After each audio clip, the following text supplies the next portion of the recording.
agrupación. Y hermanos profetas y amigos todos. ¿Ahora sí? Vale. Bueno, pues comenzamos y ya vosotros sabréis pues el gran orgullo que tengo hoy. Este orgullo y sentimiento y agradecimiento lo vamos a comenzar dedicándoselo a nuestros antepasados, porque gracias a ellos hemos llegado hasta aquí. Y hoy pues cumplimos 100 años y unos días, pero todavía no éramos oficiales, porque fue el día 14 de mayo cuando el Cabildo nos refrendó, y desde ese momento ya pertenecíamos a la cofradía de nuestro Padre Jesús Nazareno. Así que eso fue el día 14, o sea, mañana. En este primer centenario, como he dicho, se lo vamos a agradecer a los 90 hermanos que han compuesto desde nuestro fundador Manuel Pérez Morales hasta nuestra última incorporación, Miguel Jesús Luque. Y gracias, como siempre, cuando una cosa funciona y llega a 100 años, es porque hay una mujer detrás. Y aquí los profetas, pues siempre hemos tenido la suerte, que no la hemos buscado, de tener unas grandes colaboradoras que nos han mimado y nos han cuidado y nos han podido sacar a la calle, desde mi abuela Milagro Muñoz, Patrocinio Castillo, que fue las primeras, hasta Mari Carmen Burrueco hoy en día. Y gracias a todos estos integrantes ha sido posible llegar hasta aquí, con una fuerza y entusiasmo que somos capaces de cumplir otros 100.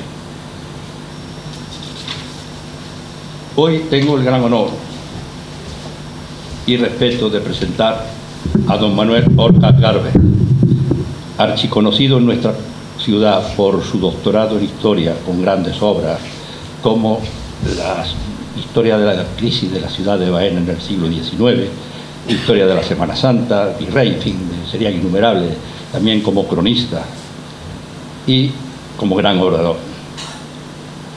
Nos hablará de las figuras bíblicas, pues todos conocemos y tenemos conocimiento de ellas en nuestra Semana Santa, pero veréis cómo él ahondará en ello y como siempre dejará un sello y por supuesto un matiz que nos hará recordarlo durante mucho tiempo, pues en ello es un gran maestro. Para que veáis ese pequeño matiz, os puedo contar como una pequeña anécdota vivida por mí en mis primeros pasos como estudiante, ya que fue mi primer maestro.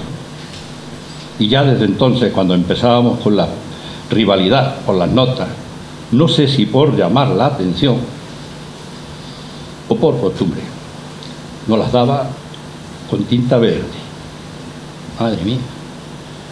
Eso, aparte de que era mi color favorito, pues las primeras notas pues le tenía un temblorcillo que no podía poner. Y claro, ese colorcillo verde pues ha llegado hasta aquí, con tal respeto que no lo utilizo para escribir. Ese simple detalle me ha llegado hasta aquí. Pero en fin, sin más, le doy la palabra a nuestro conferenciante y respetado profesor y amigo Manuel Orcas Garbe. Tiene usted la palabra.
Buenas tardes. Me van a permitir que me sienta más cómodo y para mí, cuando estoy así en un grupo de amigos, pues estoy más cómodo de pie que sentado. Así que, por lo tanto, me voy a ir situando, prepararemos esto de tal manera que yo lo pueda controlar desde aquí. Cuidado con el cable. Ahí.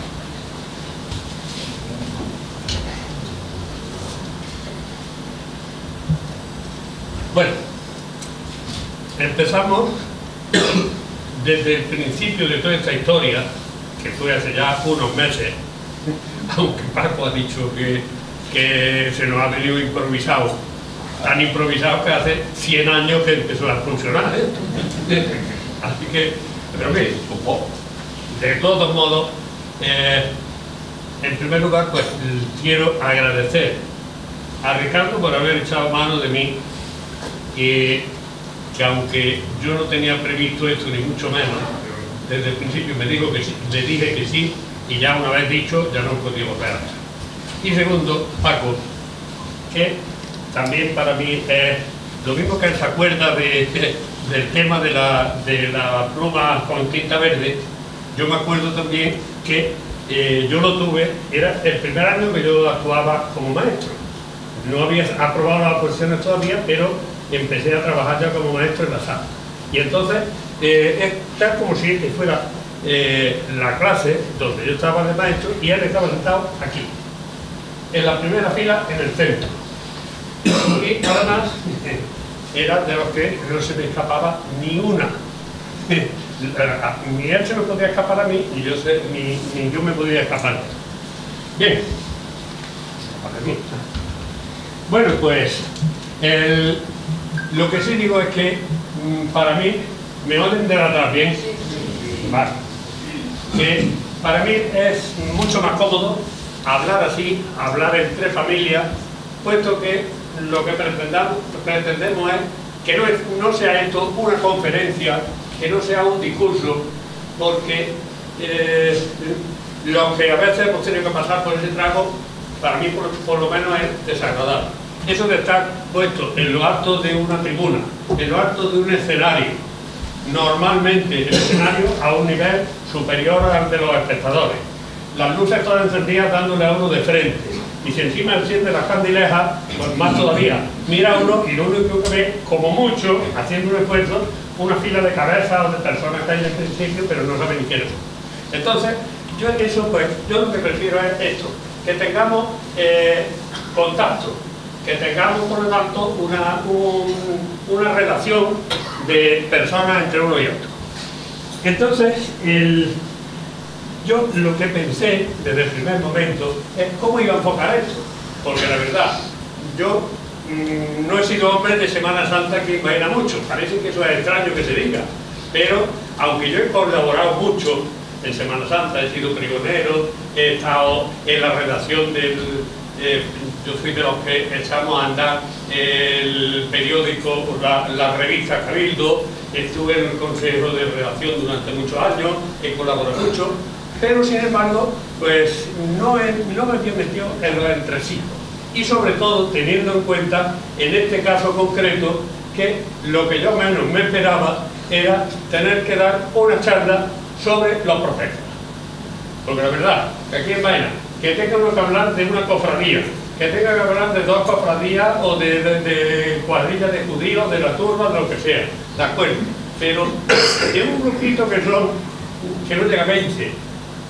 Bueno, y que además, pues para mí siempre me han causado un gran respeto, pero que yo no he visto nada de extraordinario. Entonces, claro, ahí es donde estaba lo que yo veía la gran dificultad.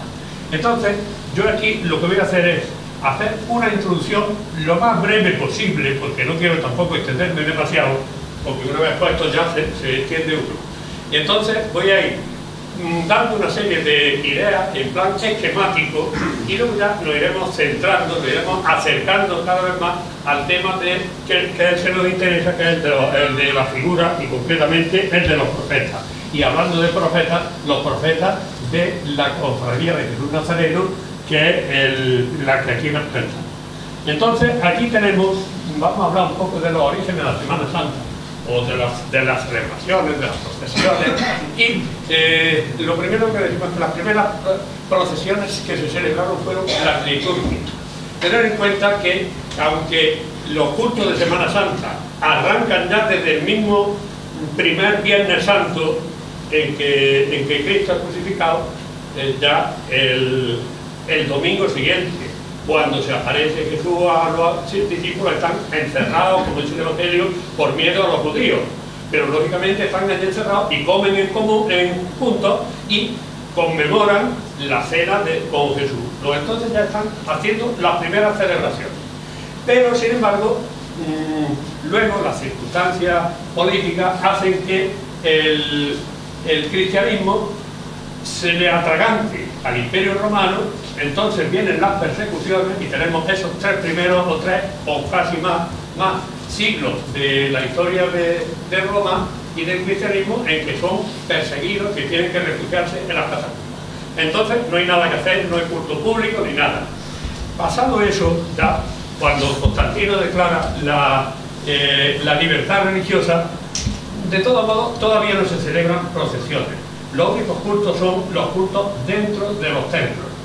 Como mucho, hay algunas procesiones que no tienen ni siquiera ese nombre, que son una especie de desfiles, de letanía, que se organizan, en todo caso, cuando hay necesidad de hacer frente a un problema grave.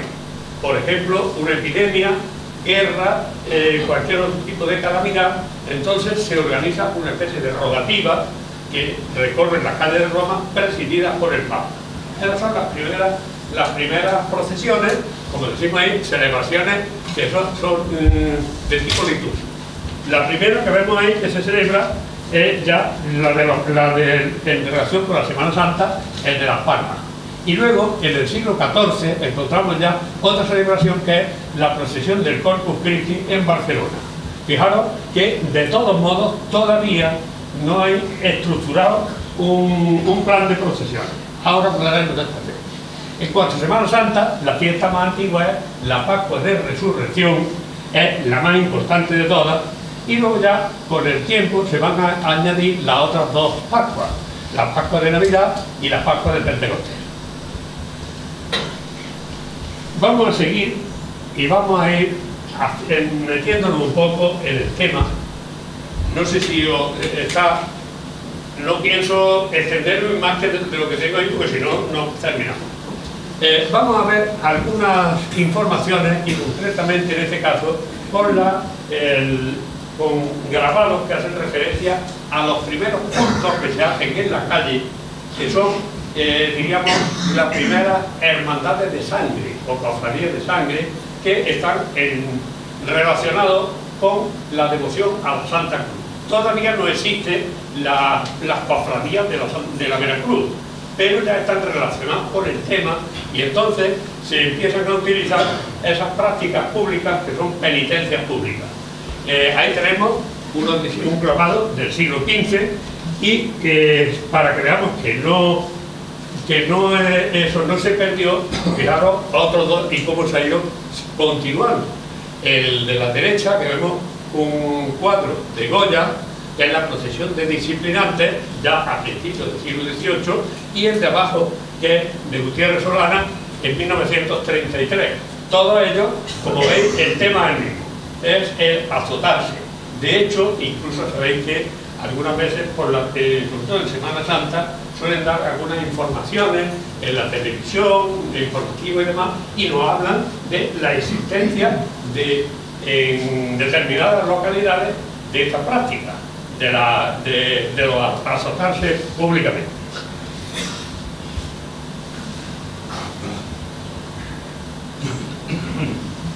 Así llegamos a la Baja Edad Media y ya desde el siglo XIII empiezan a aparecer las órdenes mendicantes.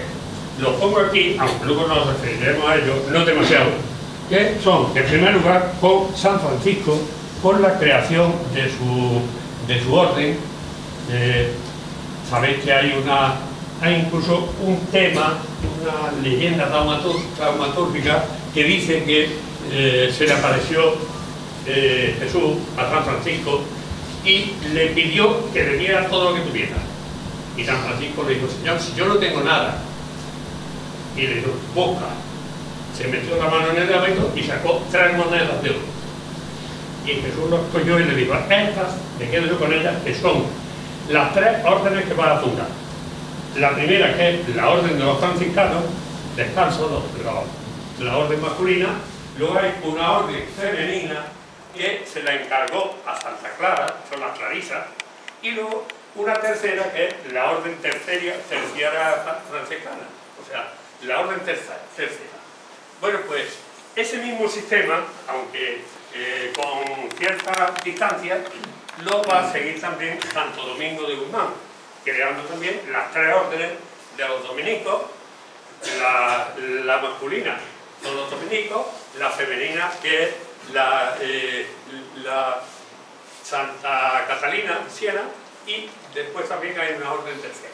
Pero en fin, esto de momento no va a influir en las celebraciones de Semana Santa hasta que ya vaya cuajando con el tiempo. Lo que sí va a ser ya un momento clave, y fijaros que pronto nos hemos pasado, los que estamos en la historia, pues a veces tuvimos 5 siglos para arriba que 20 más para. Entonces hemos llegado ya al siglo XVI y estamos en el Concilio de Trento. El Concilio de Trento, que se celebra en esa ciudad italiana para poner remedio a las convulsiones que se están produciendo en materia religiosa en Europa. La herejía luterana, el calvinismo, por otra parte el anglicanismo, en fin, todo eso, pues aunque el emperador intenta presionar al Papa, pero el Papa no se decide y al final el concilio se retrasa demasiado y no se llega a poner el remedio que se quería. Entre los cultos principales o entre los acuerdos principales que se consiguen en el Concilio de Trento está, por una parte, el combatir la herejía, fundamentalmente la herejía protestante. Por otra parte, el clarificar y afianzar toda la teología y toda la doctrina católica. Y luego, por último, está el sacar los cultos al exterior. Los cultos que no se celebren en el interior de la iglesia, sino sacarlos al exterior, a la calle, para que de esa manera puedan llegar a todo el mundo. Esa será la raíz de las procesiones. Pues bien, ese tema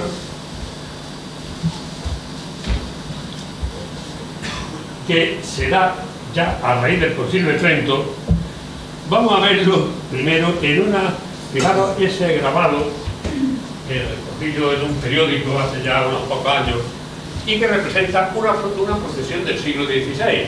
Fijaros qué curioso, empezando desde abajo arriba, el principio de la procesión que está en ese ángulo de abajo, va el señor ahí tocando las trompetas, luego viene un carro en el cual viene una cruz y un esqueleto, o sea, representando que la cruz ha vencido a la muerte. Luego le siguen unos estandartes, este grupo de personas ahí, que vemos que lleva cada uno de ellos uno de los utensilios de la pasión. Después 4 sacerdotes que van alumbrando, son los únicos que llevan velas. Luego vienen unas cuantas parejas de frailes y hay un caso muy curioso que es el que llevan a Cristo muerto, que es este de aquí. Son 4 hombres, llevan unas parihuelas con Cristo muerto cubierto con una sábana. Después sigue el estandarte de la dolorosa, y a continuación los flagelantes, que los vemos ahí azotándose, y una imagen allí que parece ser que la de San Pedro, porque tiene un gallo y unas llaves. La última figura no sabemos qué es. Bueno, pues esa es una de las primeras procesiones que se dan. Y precisamente la he puesto ahí y voy a poner dos diapositivas rápidamente para que veamos cómo se conservan a veces las tradiciones a pesar del paso de los siglos. Por ejemplo, fijaros que el principio que hemos visto de la procesión, ahí lo tenemos en una revista francesa de 1800 y pico, que representando lo que se llama en Sevilla la canina, que es lo mismo que veíamos abriendo una procesión de antes, una cruz en un carro y el esqueleto que va detrás. Pero es que no solamente a finales del siglo XIX, sino esta, claro que es la misma, un paso más moderno. Esa fotografía está tomada este año precisamente, hace un mes y pico, que es cuando sale abriendo la procesión del Santo Encierro en Sevilla. Pero entonces, fijaros cómo se van conservando esas tradiciones.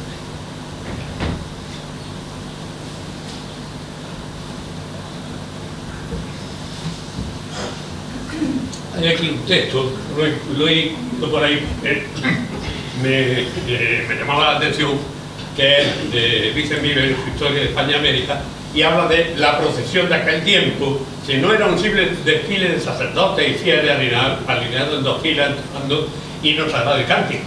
Era una verdadera fiesta popular, un cortejo triunfal y hasta pintoresco. Tabernáculos, penitentes que se azotaban con disciplina, nazarenos, saetas, espadapanzas, monstruos de tela pintada de cartón, hasta tal punto que Carlos III tuvo que suprimirlo. Entonces estamos viendo ya el panorama que se había presentado cuando se llega al siglo XVIII y entonces Carlos III tiene que cortar de acuerdo con su ministro ilustrado. Y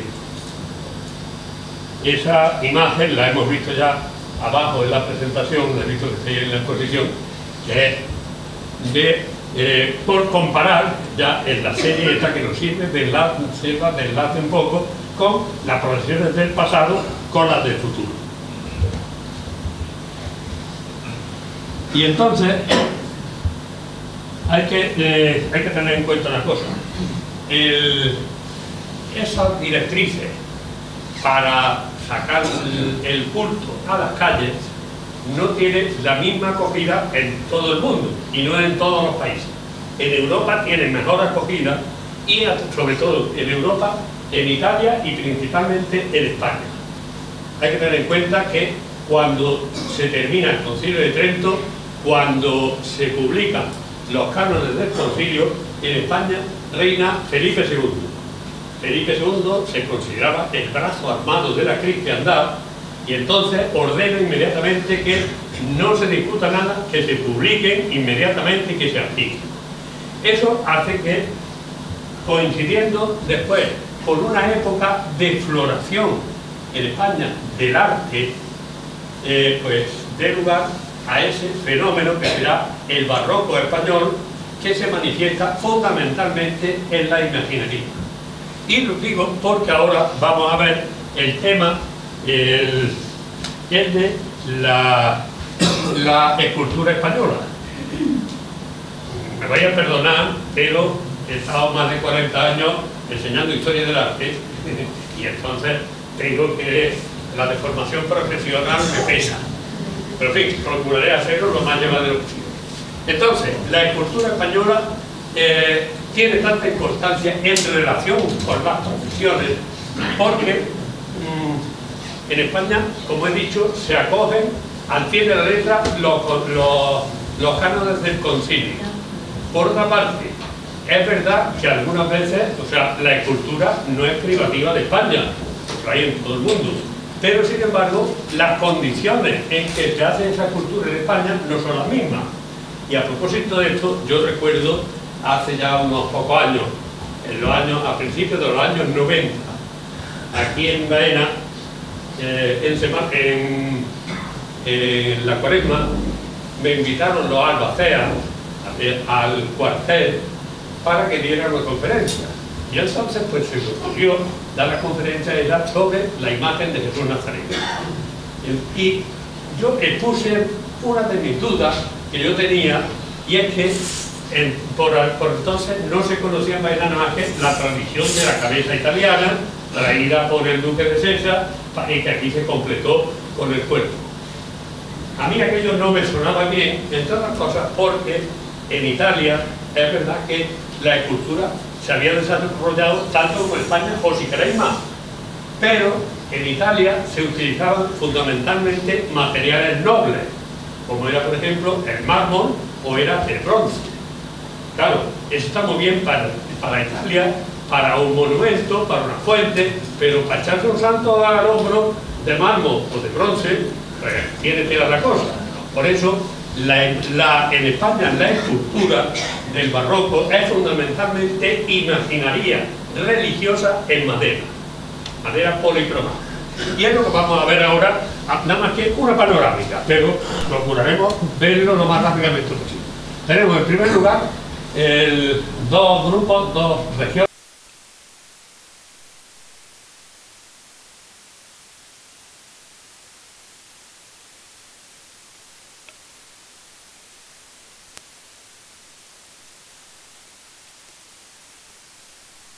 Una Semana Santa castellana, que por supuesto no tiene nada que ver con la Semana Santa andaluza. Por supuesto que tiene muy buenas imágenes, mucha devoción y tal, pero allí cualquier imagen pues sale en una anda, no voy a decir con unas parihuelas como el que hemos visto en el dibujo, pero casi como eso. Entonces, sobre todo también esa escultura se distingue por un gran dramatismo. Entonces ahí tenemos una de las imágenes, voy a poner una significativa, en este caso es la Piedad. La Piedad de Gregorio Hernández es inconfundible y ahí se ven las características de la escuela. Por ejemplo, el encuadre triangular, el dramatismo que se nota en la cara, incluso en la expresión, con los brazos. El Cristo muerto, ahí no se le ve la cara bien, pero los Cristos muertos que tiene Gregorio Hernández, la verdad es que lo que uno desea es dar miedo. El Cristo, por ejemplo, los Cristos que hay en el Prado, que hay en Valladolid, que hay en los capuchinos del Pardo, eso es que lo ve a uno y tiembla. Bueno, pues, y además otra cosa que es inconfundible de Gregorio Hernández es el tratado de las telas. Las telas parece que están acartonadas. Fijaros que tienen los pliegues rectos, se cortan formando ángulos, lo mismo da que sea una tela fina, que es la sábana o el manto de la Virgen. O sea, todo eso da igual. Bien, pues si eso en Castilla, si nos venimos a Andalucía, aquí en Andalucía tenemos que hay una bifurcación y aparecen dos escuelas, la escuela sevillana y la escuela granadina. En la escuela sevillana, bueno, tanto una como la otra, se diferencia de Castilla, que no es tan seria, tiende más a la perfección, a la belleza, que al dramatismo. Es verdad que no faltan tampoco los temas trágicos, pero bien, ahora lo veremos. En Sevilla, concretamente, voy a citar también, en primer lugar tenemos el primero de todos los escultores, que es Martínez Montañés, que es alcalaíno, real, se forma en Granada, pero luego se establece en Sevilla, y entre su obra muy numerosa y una gran perfección está, por ejemplo, esta que estamos viendo ahí, el Cristo de la Pasión, el Señor de la Pasión de la parroquia del Salvador de Sevilla, y aunque tiene muchos discípulos y en Sevilla surgen como rosquillas, diríamos, pero voy a citar solamente a otro, que es el cordobés Juan de Mesa. Juan de Mesa, de la Rambla, que trabaja también en Sevilla y que tiene otros de los Cristos, de los que recogen, aglutinan toda la devoción de los sevillanos, que es el Jesús del Gran Poder. Bueno, pues, si eso es en Sevilla, si nos vamos a la otra escuela, que es la escuela de Granada, aquí ya hay una dispersión mayor, entre otras cosas porque los personajes que forman parte de ella ya son distintos. Por ejemplo, Alonso Cano es un personaje un tanto curioso, porque nace en Granada, se forma como Martínez Montañés en Sevilla, luego trabaja en Madrid, al final vuelve a Granada, pasa como arquitecto, escultor y pintor, pasa por distintas situaciones. En Madrid se casa, luego no sé si se queda viudo, se separa y al final acaba siendo sacerdote y con un cargo importante en la Catedral de Granada. Pues bien, por eso Alonso Cano pues tiene una mayor variedad y concretamente no lo podemos centrar en los temas de las imágenes de Semana Santa. He puesto una que es la más conocida de todos, para mí es la más bonita, la que más me gusta, es la Inmaculada. El tema de la Inmaculada es lo utilizan, lo representan prácticamente todos los artistas del barroco, todos los artistas del siglo de oro, lo mismo la que sean pintores o que sean escultores, tienen obligatoriamente el tema de la Inmaculada. Ahora bien, hay dos modelos, digamos. En pintura, la Inmaculada de Murillo, y en escultura, la Inmaculada de Alonso Cano. Entonces, si os fijáis, veréis que es la Inmaculada niña, o sea, la cara es una cara infantil, que es como en plena pubertad. Es una muchacha guapa, que aparece, además, las características que tiene el barroco, que entre una de ellas es la inestabilidad. Entonces, en la inestabilidad la consigue ensanchando el volumen por el centro y estrechándolo por abajo. Ahí vemos cómo por abajo está muy recogida y sin embargo luego el manto se extiende por arriba y por el centro para dar esa sensación de inestabilidad. Otro detalle de la Inmaculada, que lo repiten todas también, que como están hechas para verlas en un retablo, en un altar, entonces en alto, y las representan con las manos juntas, si las ponen así, resulta que el haber de abajo le está estorbando, le está tapando la cara. Entonces, ¿para eso qué hace? Que vuelve la cara hacia la derecha y las manos hacia la izquierda, que es lo que estamos viendo ahí, que para que de esa manera no se tape el punto de vista del rostro de la imagen. Bueno, pues en la escuela de Granada lo completamos con Pedro de Mena. A Pedro de Mena sí lo conocemos en Baena, hay obras suyas en la Semana Santa, por ejemplo, si no suyas o de su escuela, están la Soledad, la Magdalena de los Enlutados, San Juan. Esas están documentadas, que se compraron en Granada y parece ser que son de esa escuela. Ahora, de Pedro de Mena lo que ocurre es que la mayor parte de su obra, que estaban en Málaga, muchas de ellas fueron destruidas durante la Guerra Civil. Sin embargo, quedan todavía muchas. Este es quizás de los más dramáticos que encontramos en la escuela andaluza. Se parece un poco a Gregor Hernández, como hemos visto antes, en los temas que trata, que son, por ejemplo, las dolorosas o el Ecce Homo, casi muchas de ellas de medio cuerpo, y las dolorosas, por ejemplo, las representa con las manos así, en fin, gesticulando mucho. Yo he puesto otra que no es precisamente de Semana Santa, que es esta, la Magdalena Penitente. Esa obra yo la conocía de hacía tiempo, pero cuando la vi en persona, digamos, por primera vez en el Museo de Cultura de Valladolid, me impresionó enormemente, porque es que es una verdadera maravilla.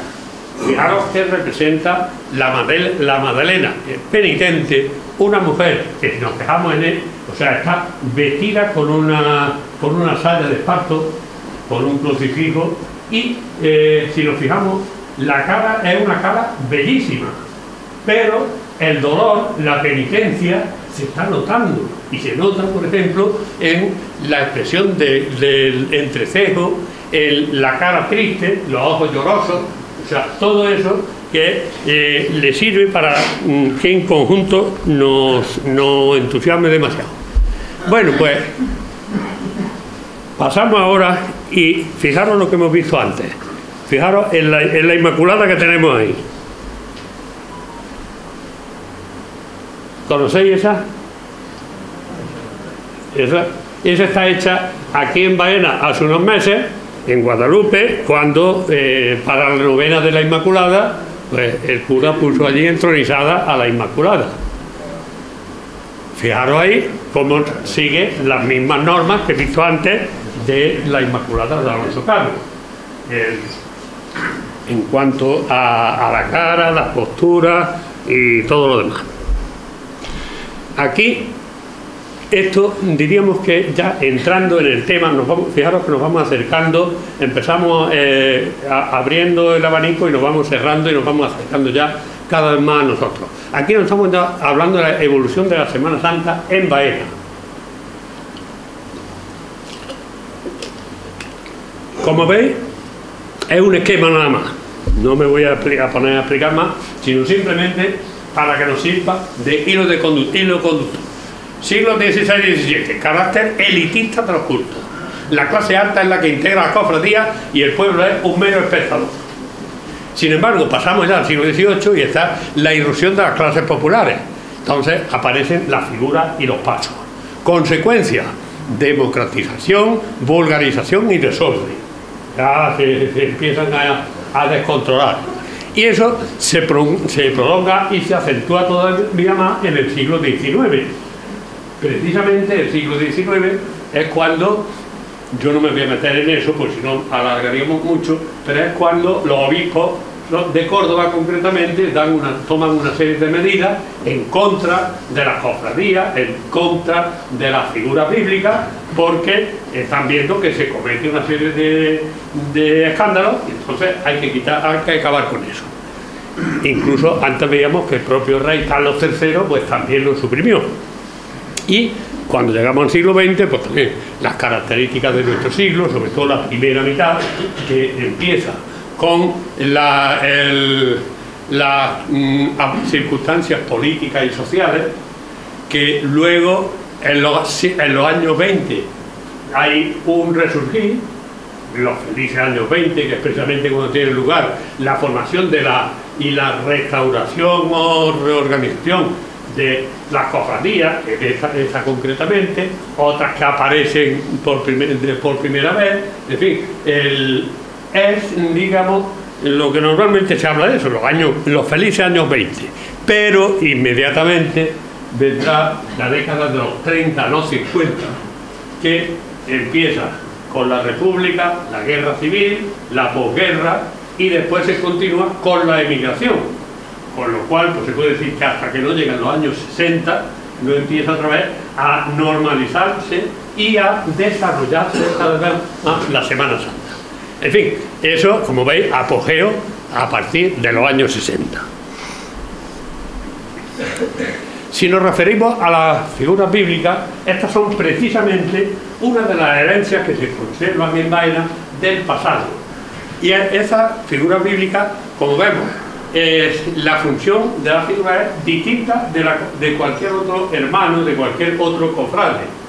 Eso de ver en una procesión, yo recuerdo que desde chico me llamaba a mí la atención, porque eso, iba uno a ver las procesiones, veía los nazarenos, o veía los hermanos de Anda, o veía los que iban alumbrando, los judíos, todos ellos en fila y tal, y de pronto pues veía que iba una figura solo, o tres figuras, o cinco, en fin, las virtudes, los profetas, los apóstoles, o Adán y Eva, en fin, eso pues lógicamente parece que desentonaba.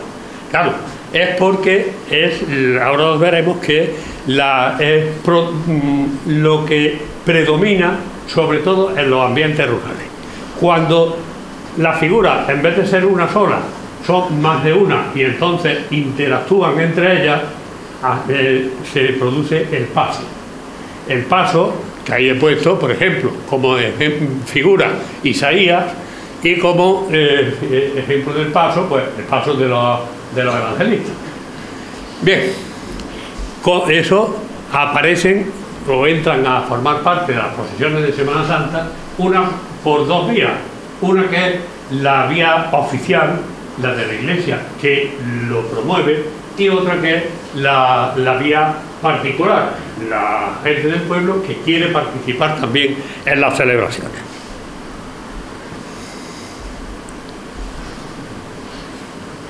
Entonces, fijaros que vemos algunas de las características que tienen las figuras bíblicas. Y la primera es que los pasos y las figuras no son exclusivos de la Semana Santa de María. Ahora después lo vamos a comprobar, porque tengo documentos que lo certifican así, pero vamos, de todos modos hay que tener en cuenta que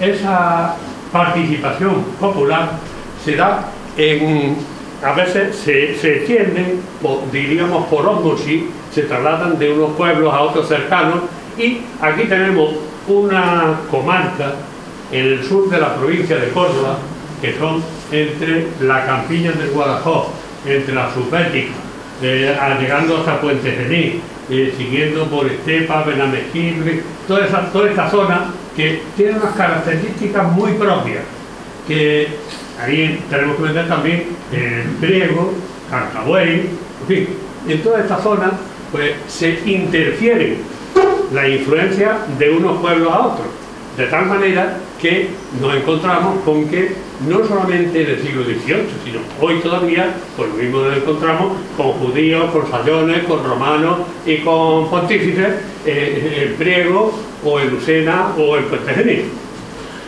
Bien, otra de las cosas que también es que estas figuras son más propias de los medios rurales. Y además, ahí lo explico, aunque no me metan en muchos detalles, porque ahí es donde la Iglesia tiene necesidad de llegar al pueblo. A los curas les interesaba, los curas rurales pues se veían entonces libres del control del obispado, pues estaban lejos y en fin, no hacían visitas, entonces ellos tenían las manos libres para poder actuar, pero se podían acercar a la gente, en fin, si organizaban una especie de teatrillo, vamos a llamarlo así, pues entonces todos querían participar y entonces de esa manera pues estaban más unidos a la Iglesia. Y luego, por supuesto, hay una tercera parte, que es que calan más profundamente en el sentir popular. La gente que participa en todo eso, en estos ambientes así rústicos y demás, pues entonces se siente más integrado, se sienten formando un equipo, casi diríamos como si fueran los integrantes de una compañía de teatro, y entonces de esa manera pues todos están unidos. Claro, eso tiene sus inconvenientes. Los inconvenientes es que a veces se presta a una serie de malas interpretaciones, a una serie de ignorancias, de abusos, como tendremos ocasión de ver a continuación. Y ahora, sentándonos ya en Baena, pues fijaros que tenemos la iglesia de Guadalupe, el Hospital Jesús Nazareno y la iglesia del convento de San Francisco. ¿Qué tiene esto qué vemos aquí de particular? Porque no hay ni una sola parroquia de donde salga una procesión. O sea, cancelamos ahí a Guadalupe, pero Guadalupe es parroquia desde que la guerra, cuando quemaron la otra, y entonces tuvieron que venir los libros parroquiales todo a Guadalupe. Pero Guadalupe era un convento de los dominicos, hasta que fue la actuación. San Francisco, el convento de los franciscanos, y Santa Marina era la iglesia del Hospital de Jesús Nazareno. Pues entonces, estos eran los sitios de donde partían las procesiones. ¿Por qué? Pues porque los curas normalmente, pues a veces les costaba un poco trabajillo tener que luchar con los cofrades, a veces había enfrentamientos, en fin, todo eso es lo que hace que aquello quede un poco aislado en lo que se refiere a las procesiones. Aquí vamos a ver, ya como es la nuestra, pues claro, nos vamos a referir a la iglesia de San Francisco. Aquí tenemos el camarín, Jesús Nazareno, lógicamente no podemos olvidar de él. Y pongo también esta imagen, porque esta es que me gusta ponerla por motivos sentimentales. Esa fotografía la hizo mi padre y además yo recuerdo que cuando hace 50, 60, 80 años, cuando se iba todo el mundo, cuando nos íbamos a la mili, en el mes de marzo, que era cuando nos íbamos a la mili, mi padre vendía una gran cantidad de fotografías de estas. porque yo recuerdo que yo la llevé, y muchos lo llevaban, era una fotografía de bolsillo en la cartera y otra más grande que la llevaba pegada en el interior de la maleta. Yo eso, precisamente esa es la que yo llevaba en la maleta por dentro, la maleta de madera. Entonces, fijaros que esa imagen pues conserva todavía cómo era Jesús hasta los tiempos ya de finales del siglo XX, cuando ya vinieron las restauraciones. Entonces lo vemos ahí con las andas de plata, que luego pasarían a servir a la Magdalena. Lo vemos con el cirineo, después se le quitó. Vemos que lleva la cruz de plata también, y además, si nos fijamos un poco más de cerca, veremos que hay otro detalle, que es el de la potencia y la corona. A mí me gustan más estas que las que se le han puesto después de la restauración, y sobre todo la peluca. El Jesús Nazareno, aunque tiene un pelo de talla precioso, sin embargo estuvo más de un siglo sacando una peluca. No sabemos de quién sería ese pelo, pero vamos, todo hace suponer que sería alguna beata o alguna cristiana agradecida a un favor de Jesús Nazareno y que le ofreció como penitencia pues cortarse el pelo y ofrecérselo para que le hicieran una peluca. Y así pues estuvo paseando Jesús Nazareno. Bueno, pues a partir de aquí ahora voy a ver unos cuantos documentos. No sé si se pueden leer bien ahí. De todos modos, yo he tratado de copiarlos, pero no lo vamos a leer todo eso, ni mucho menos. Por ejemplo, este documento que tenéis ahí es parte de un juicio que se promueve en la Iglesia con respecto a las cofradías de la Semana Santa de Benamejí, porque ha habido problemas con el obispado pide información y entonces se hace unos interrogatorios, y yo he resaltado aquí una de las preguntas. Dice, a la quinta pregunta, habla de un sacerdote que le están preguntando por las irregularidades, y él dice que algunas veces este cura le ha tocado quedarse por la noche, en la noche del Jueves Santo, en la iglesia, porque está la iglesia abierta, está expuesto el Santísimo o está en el monumento, y entonces dice que a veces se profanan los pasos, y dice que sobre todo que mientras los pasos están celebrándose en la calle, la iglesia está vacía, allí no va nada, y que luego por la noche, porque se van allí los soldados, que van vestidos de romanos y tal, y dice, vio muchas irreverencias que hacían los soldados, pues además de tener cubiertas las cabezas con los morriones de papel, cuando de estar en pie le aprietan los zapatos, se los quitaban delante del Señor, y cuando le venía el sueño se acostaban en el mismo templo o en los confesionarios. Dice, y llegó algunas veces la irreverencia tanto que iban las novias de los soldados al mismo tiempo, a la medianoche, y les llevaban el aguardiente, amaneciendo muchas veces el templo lleno de vómitos, y algunos vomitaban en los mismos morriones o en tal. Habla de eso y dice otra cosilla más, que dice que con el motivo de andar todos los actores con la cara tapada y echarse los nazarenos, los capirotes, siempre que quieren, se toman muchas licencias impuras, como tocar las manos de las mujeres y otras equivalentes. El cura es prudente y dice que le tocan las manos. Vamos a dejarlo ahí. Bueno, pues ese es un caso de los que yo quería ver. Ese estudio lo hace el profesor Cuenca Toribio en una de sus obras sobre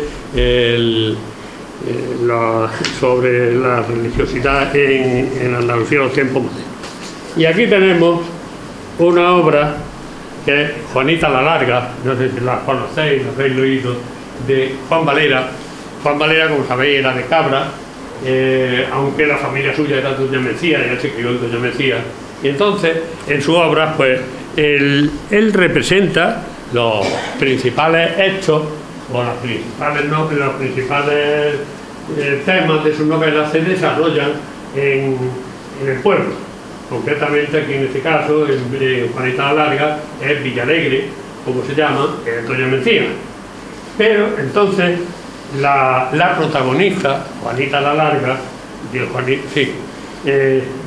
dice que habla de que, en fin, estaba al servicio de los señores, su madre era modista, y ella también le ayudaba a las modistas, él tenía muy buena mano para hacer dulces, para no sé cuánto, total, que no le faltaba clientela durante todo el año.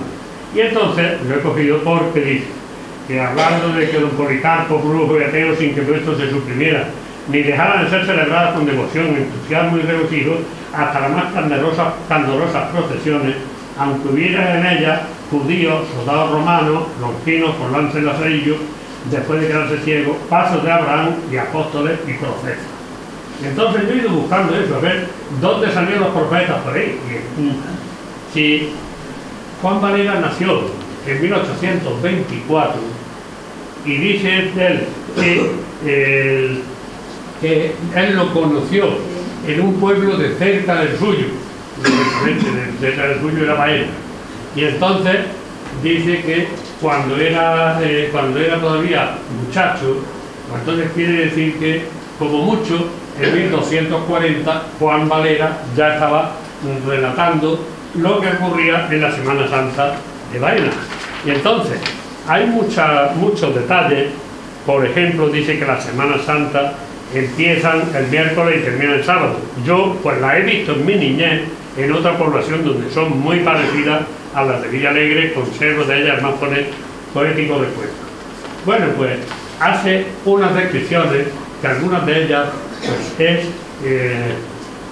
eso, es decir, que como si estuviéramos viendo en Baena, cuando habla de que la sentencia a su nazareno, y entonces que lo va diciendo el predicador desde un tablao en el centro de la plaza, y cuando ya da la sentencia, entonces el predicador exclama entonces: calla, falso pregonero, calla, mi pequeña lengua, y oye la voz del ángel que dice.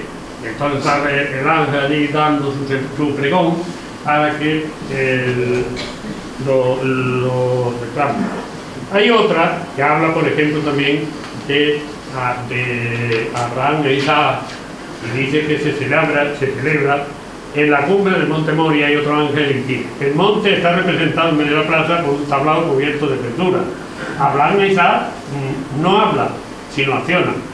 Cuando Abraham tiene ya levantada la cuchilla para sacrificar a su hijo, el ángel le detiene cantando un romano, y luego en su lugar pues sacrifica al cordero. Y entonces, pues claro, todo eso pues va contando cómo se celebra, y lógicamente luego dice que a su vista, luego que aparecen y van pasando Elías, Ezequiel, Daniel, Isaías, Amós y los demás profetas, así como los reyes, jueces y príncipes, Melquisedec, David, Moisés, Salomón y qué sé yo cuántos más. Y luego dice que todos llevan el rostro en la carátula y que se distingue además por sus atributos que los humanos tienen. David lleva el arpa, Salomón un modelo de templo, Moisés las tablas de la ley. O sea, está describiendo, como podéis ver, a Baena, pero además lo describe de una... Os voy a poner un ejemplo que es más identificador todavía. Dice que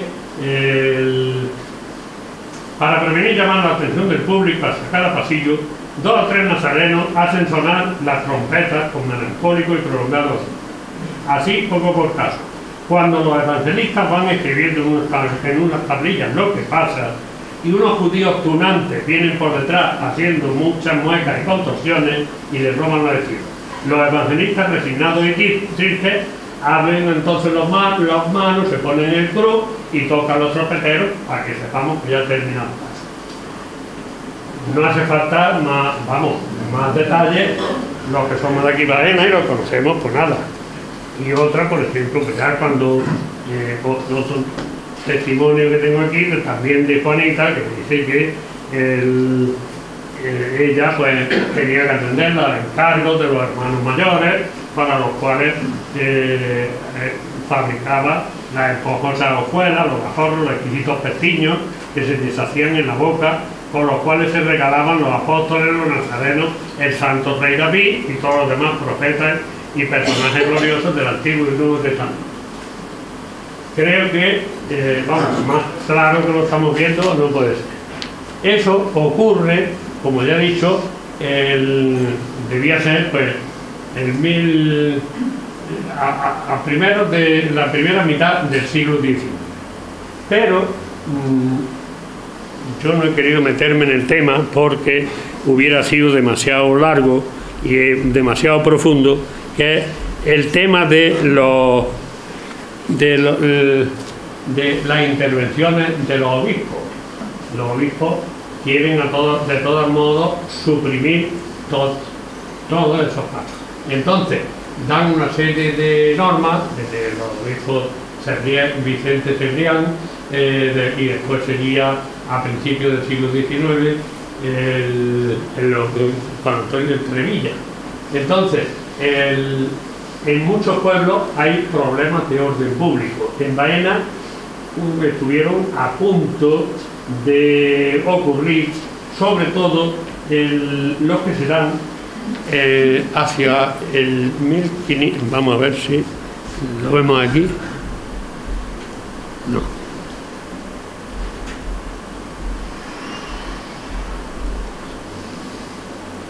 Bueno, fijaros aquí, ese papel, eso que lo veis tan raro, ese además yo es que no recuerdo ni siquiera dónde lo encontré. Me salió por ahí, lo fotocopié en un archivo, pero ni eso lleva firma ni lleva nada. Se conoce que era nada más que eso, una hoja de papel donde la persona pues iba anotando cosas. Y fijaros que entre las cosas que van anotadas en la columna del centro, fijaros que te empiezas con el gallardete, profeta, con lo otro, los azotes, Satanás, las virtudes, la Virgen, en fin, o sea, va anotando, se conoce para que no se le olvide. Y ahora, yo digo, ¿quién sería este que escribe estas cosas? Bueno, pues sí, fijaros que ese mismo papel, dándole la vuelta, tiene aquí abajo un nombre, que aparece ahí, una especie de firma, que es José María López. Ahí vemos ese José María López, y luego, comparando eso con el texto del sermón del Viernes Santo por la mañana, fijaros que dice la Plaza del Coso de esta villa de Baena, copiado en el mes de marzo de 1857 por José María López, mi arriero, y además coincide la letra con esto. Luego, entonces estamos viendo que por lo menos ya es el autor. Ahora, ¿qué importancia tiene para nosotros? Pues fijaros, la fecha, porque yo llevo buscando el origen de los profetas a ver cuándo aparece. No hay de los profetas de la cofradía de Jesús Nazareno, no hay nada más que esta referencia. En 1857, fijaros que dice, delante van los niños, tal, luego en otro párrafo dice, sigue Adán y Eva con capa blanca y tal, y después le sigue Abraham con su hijo Isaac, al cual van siguiendo los profetas. Entonces ya, en 1857, los profetas aparecen ahí documentados. Eso es en el 57, y al año siguiente, que es en el 58, fijaros, es una carta con membrete del obispado que se lo dirige al ayuntamiento, al alcalde, diciéndole que ponga remedio para que no se produzcan escándalos y demás. Entonces, ahí la contestación, que la tenemos ahí también, pues dice que se ha reunido con los hermanos mayores y los cuadrilleros para ver qué medidas se toman. Y entonces dice,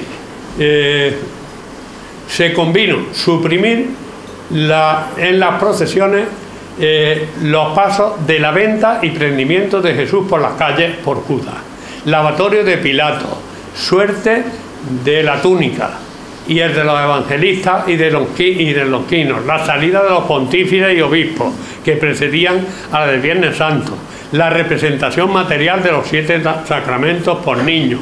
O sea, fijaros la cantidad de cosas que acuerda el ayuntamiento con los hermanos mayores y los cuadrilleros suprimir en ese año de 1858. Y además hay un detalle que un poco más abajo dice que el pueblo cristiano se le recuerda que los mismos que guarden la regularidad de la hora de la salida y vuelta de la procesión a la iglesia. Aquí esto viene a incidir en lo que veíamos antes de venir aquí, o sea, la iglesia desde siempre, y sobre todo en estos tiempos de la segunda mitad del siglo XIX, o sea, del XVIII y del XIX, lleva a rajatabla el tema de los horarios. Las procesiones no pueden salir de noche, sino que tienen que salir ya amanecidos y tienen que encerrarse antes de que anochezca, para evitar todos los problemas de la oscuridad de la iglesia, de los hombres y las mujeres sueltos por allí, en fin, todas esas cosas que hemos visto que la iglesia estaba citando.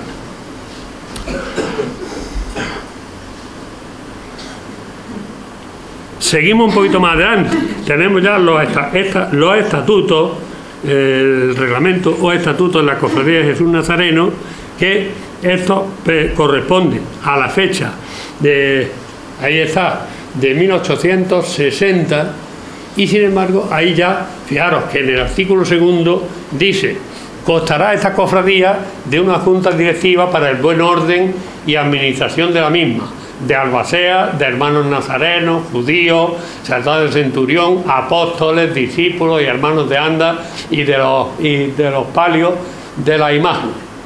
Pero ahí no hay profetas por ningún sitio. Entonces, ahí están ya, fijaros, de 1957, que aparece la descripción, en el 58 ya se suprimen, y en esto, aquí en este año siguiente, suprimido.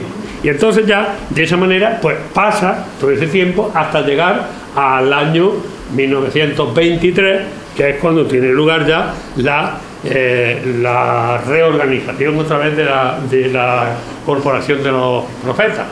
Fijaros, por ejemplo, estos son los estatutos de 1926 de las cofradías, y entonces ya ahí tenemos de los profetas, ahí está ya clarísimamente porque ya se han incorporado.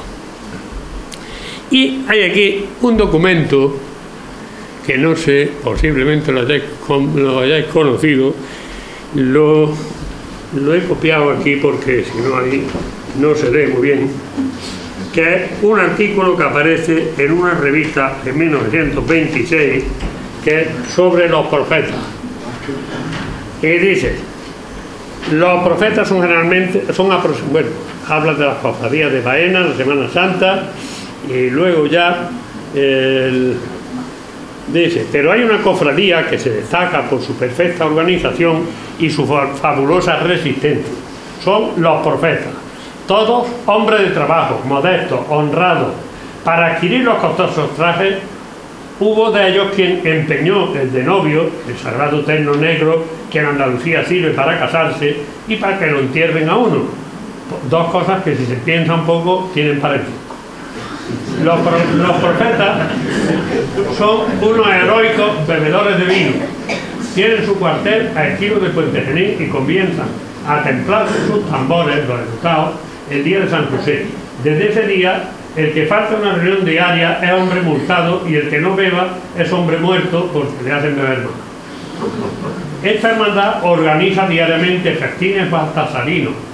Se reza el rosario delante de una fila de pequeños recipientes que contienen 40 arrobas de vino. Los hermanos tienen hecho juramento de que si el lunes de Pascua a las 2 de la madrugada queda una sola gota del zumo de ese tonel, han de suicidarse todos de manera infalible, o sea, tirándose al coleto cada uno un vaso de agua.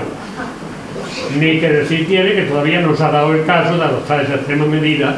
Los profetas son extraordinarios. Lo extraordinario de esos hombres es que en toda la Semana Santa no tienen un minuto de reposo. Asisten a todas las procesiones cuando no están en la calle mirándose el garnate en el fondo de un vaso. Y cosa maravillosa, cuando el Viernes Santo todo el mundo cree que no podrán tirar, es de los profetas que cambian los trajes de lujo y se colocan sendos ropones negros y se ponen a tocar el tambor con su singular maestría. Y sin perder el orden, nunca faltan los deberes, estirados, correctos, infatigables, van en la procesión a pesar de que la procesión les anda por dentro. Su reglamento es severísimo. 1 minuto de tardanza a la llegada a la vera del tonel les cuesta 50 pesetas. Esta hermandad famosa ya se caracteriza por su generosidad. Su pastel está abierto para que se sienta melancólico. Allí siempre hay de todo menos agua. En fin, esta aparece en un artículo en una revista que se publicó en 1926. Yo tenía la revista, pero lo que pasa muchas veces es que cuando penetra uno eso, pues luego al final desaparece. Pero en esta revista participaba, o sea, la tenía porque yo la había heredado porque mi padre era uno de los que habían participado también en ella. O sea, el director era Fernando Vázquez Ocaña y mi padre pues participaba como fotógrafo. Y quizás pues esa fotografía pues posiblemente fuera hecha por mi padre, yo no lo sé, pero bueno. Bien, entonces para completar ya la serie documental, pues ahí tenemos el reglamento de la Corporación de los Profetas de 1940. Fue cuando yo empecé a trabajar en la preparación de esta charla.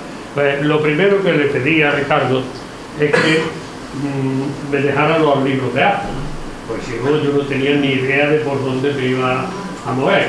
Entonces hay que decir que los libros de acta de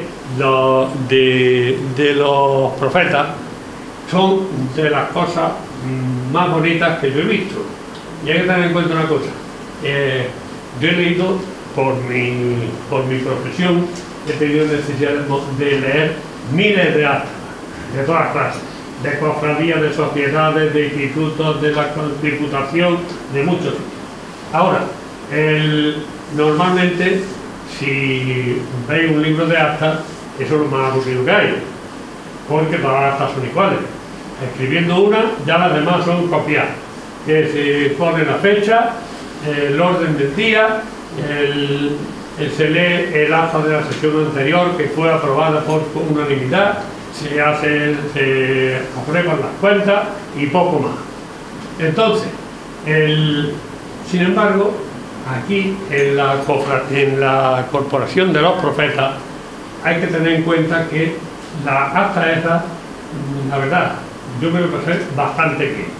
Lo primero a quien tengo que alabar es a Mari Carmen Borrego, porque los tiene muy bien preparados los libros, cada uno metido en su estuche y tal y cual. No es mérito de Mari Carmen, es de la madre del actual secretario, la que ha tenido a bien tenerlo. Cuando era secretario lo tenía de otra manera. Muy bien, yo lo había entendido así, pero vamos, como Mari Carmen fue la que me lo dio, eso sí. Yo pensé que era ella. De acuerdo. Tengo que decir también otra cosa.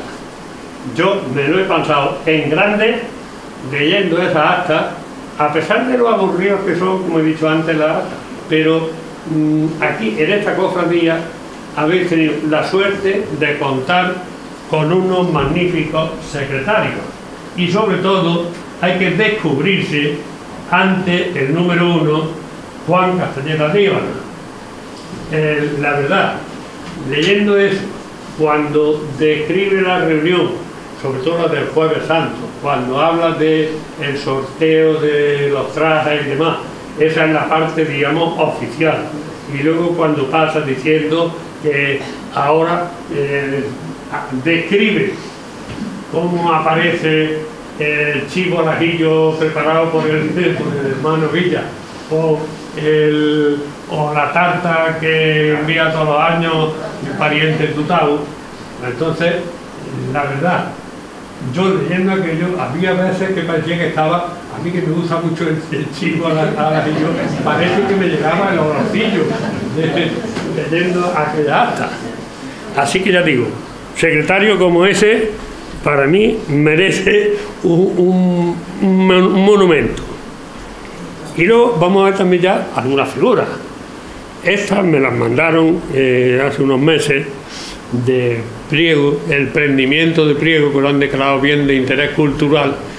Y como no tenía otro así, para que veamos un poco las imágenes, y fijaros que ahí el prendimiento de Priego es más que lo que se hace aquí en Baena.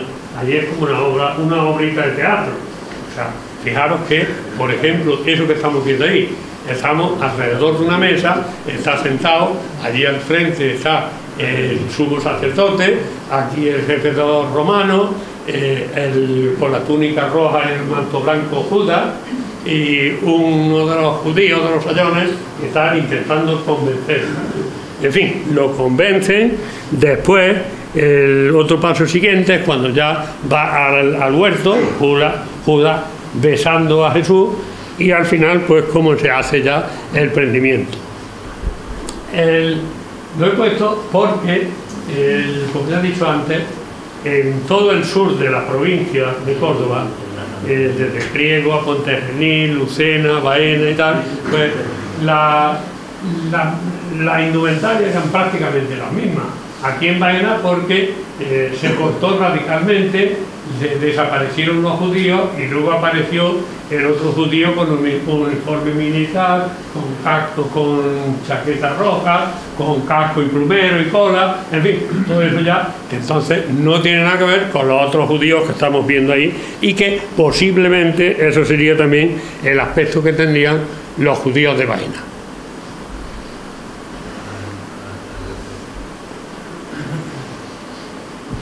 Bueno, y ahí, esa foto que también la hemos visto por ahí abajo, me la mandó Ricardo, pues estamos viendo precisamente a la primera corporación que se formó en 1923.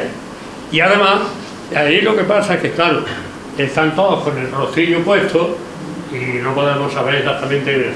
No obstante, me voy a permitir destaparle la cara a dos, que esos dos son, a ver si salen, que son estos, los dos fundadores de la hermandad, José Barcos Galvez y su esposa, y don Manuel Pérez Morales. La esposa no tenía la fotografía, si no lo hubiera puesto ahí también. Bien, ya a partir de ahí, pues tengo que decir que esto me lleva un poco a hacer, me ha servido para hacer un recorrido por mi vida, incluso desde mis tiempos jóvenes. Cuando yo recuerdo que de chico yo me iba por las tardes muchas veces al molino de mi abuela, en aquellos molinos, y allí había gente que la veía yo pasar y que entonces estaban más o menos relacionados con esto. Yo no lo sabía entonces, pero me he enterado después. Por ejemplo, cuando en los tiempos ya del invierno, cuando ya anochece muy pronto, y entonces me decía mi abuela, llégate a casa del Milagro y trae el pan. Y entonces por la tarde, ya anochecido, cocían pan, y entonces iba yo allí a casa del Milagro y compraba yo el pan y se lo llevaba allí a casa de mi abuela. Yo allí veía de vez en cuando pues que pasaba Paco Pérez, no este, sino el otro, cuando iba a buscar a mi amiga Paquita Muñoz Lama, porque al fin y al cabo era novia, tenía que verla. O el otro caso más que lo recuerdo mejor era el de Manolo Cañete cuando iba en busca de Milagrito. Y quien dice eso, pues puesto ya a seguir, el otro que también lo veía yo pasar por allí mucho, era a Ramón Burrueco, que iba camino de la granja, también cantaba lo mismo. En fin, de la familia Barcos ahí he conocido menos, porque la familia Barcos yo en realidad conocí a su hija, a Emilia Barcos, y tuve mucha amistad. De sus hermanos conocí a Antonio y a Pepe Barcos, que precisamente a Pepe Barcos más porque como estaba metido en las cosas de falange y todo eso, y por la juventud, pues entonces nos llevaba a campamentos, marchas y tal, y luego, cuando ya mayor, que yo fui, entré en la corporación municipal y fui concejal y teniente alcalde, pues allí lo tuve a mis órdenes. Y a otra persona más que posiblemente os recuerde algo, porque yo no pensé que podía tener relación con los profetas, pero posiblemente os suene Anita Morales. También estuvo en el ayuntamiento cuando yo estaba. Esposa de Juan Castañeda. Exactamente. Por eso digo, todo esto pues, me ha servido a mí para revivir, para ver todas esas cosas. Y aquí ya, pues, esto lo vemos viendo desfilar, por ejemplo, a estos profetas, esas imágenes, la majestuosidad que tiene, la elegancia de los trajes, la forma de andar y todo eso, eso no tiene comparación con eso que hemos visto, ni de Lucena, ni de, yo diría que ni de Tuncanín, ni de Panendela. Entonces, pues ya viendo todo eso, lo único que nos queda es que lo mismo que empecé dando las gracias a estas dos personas, a Ricardo y a Paco, pues vuelvo otra vez en lo mismo. Y lo hemos estado comentando antes, Paco y yo, que Paco decía que claro, lo ha pillado por sorpresa el cumplimiento de un centenario, por sorpresa al cabo de 100 años. Yo creo y pienso que de estar yo metido en este ambiente casi me he contagiado. Yo me siento ahora mismo profeta también, y casi yo diría, me atrevo a hacer una profecía, y es que me comprometo a que en el próximo centenario yo no voy a estar. Hombre, que si alguno de los presentes piensa estar, yo le doy mi autorización para que me represente. Y aquí, pues, en fin, estamos viendo ya yo a estos, pues, la verdad, como son más jovencitos y eso, pues no los conozco a ninguno. En todo caso, me da la impresión de que es Ricardo este que se ve por aquí, al lado del estandarte, ¿no? Bueno, pues. Hay mucho viento. Mucho viento. Ya, por eso digo, que ya con eso, pues, lo mismo que vosotros estáis viendo que se están difuminando, pues a mí también. Entonces aprovecho, pues, para decirle a Dios, para darle gracias a todos y a vosotros por la paciencia que habéis demostrado estando sentados ahí y sin haberme interrumpido ni nada de eso. Según decía Ricardo, pues si luego había que tener un coloquio, si había preguntas, si había cosas de esas, por mí no hay inconveniente en todo lo que queramos. Ay, y esto, esta no estaba prevista. Esta es que cuando estuve haciendo el montaje se coló esta por medio, y ya que estaba ahí, digo, pues esta la tengo. Además es una fotografía que tiene mérito, porque los que estamos aquí, ya hemos pasado, tenemos unos ciertos añitos, pues sabemos que hace 30 o 35, 40 años en Baena era impensable totalmente que se pudiera hacer una fotografía así, que la mujer, en todo caso, pues con la esperanza de San Juan o con el Cristo de la Sangre, pero mujeres con el casco y el tambor metidos en la turba de la cola negra de la procesión, eso desde luego, y conste que yo, eso en una ocasión también se me ocurrió decirlo, no sé si fue en una charla o en un pregón o algo de eso, se me ocurrió pensar que alguna vez se podría llegar a esto, pero sin poder afirmar. En fin, si alguien quiere algo decir, si me queréis poner en algún defecto, me lo ponéis también. Y si no, gracias.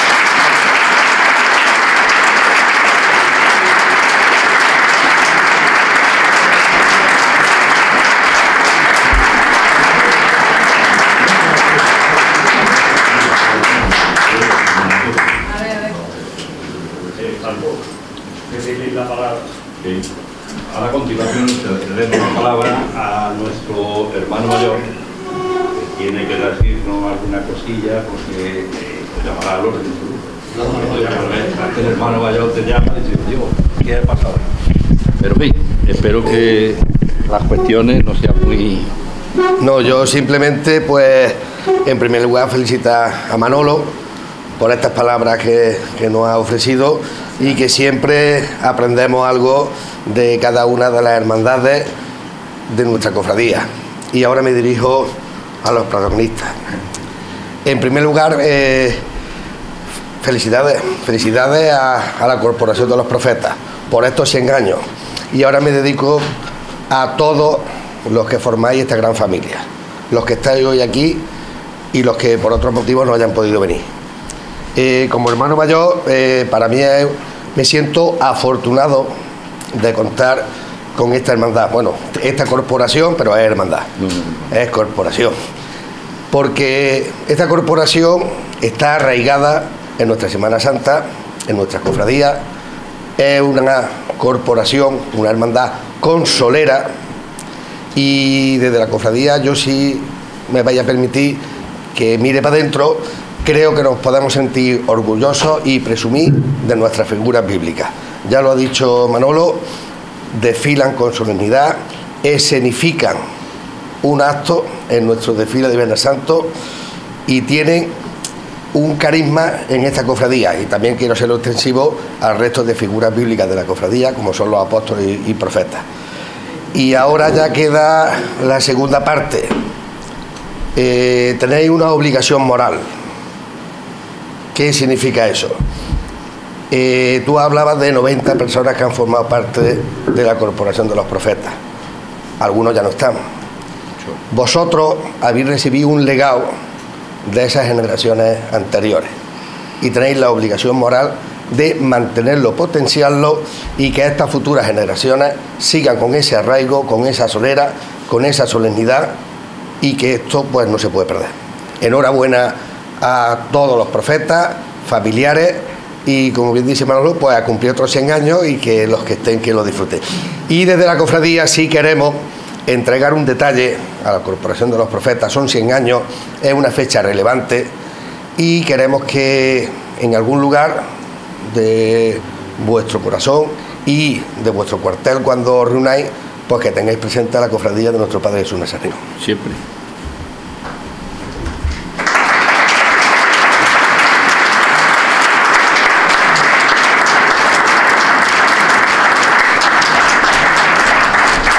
A ver, tú primero. Sí, venga. Este es tu hermano. El papel es como después de la noche de Reyes, día de Reyes. Al revés, allá hagas para abajo.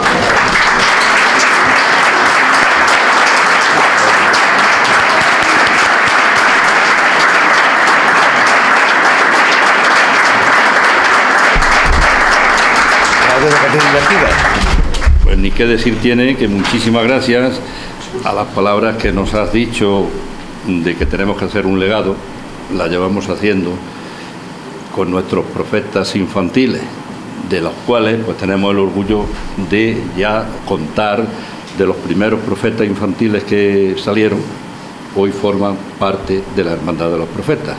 O sea que ahí vamos generando cantera y tengo que decir también aquí que llevan el mismo sello, la misma seriedad, denominación de origen.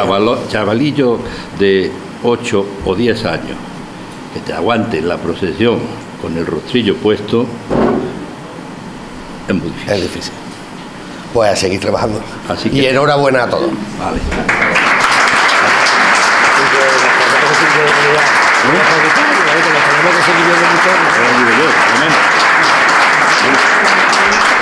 Bueno, pues ya sí.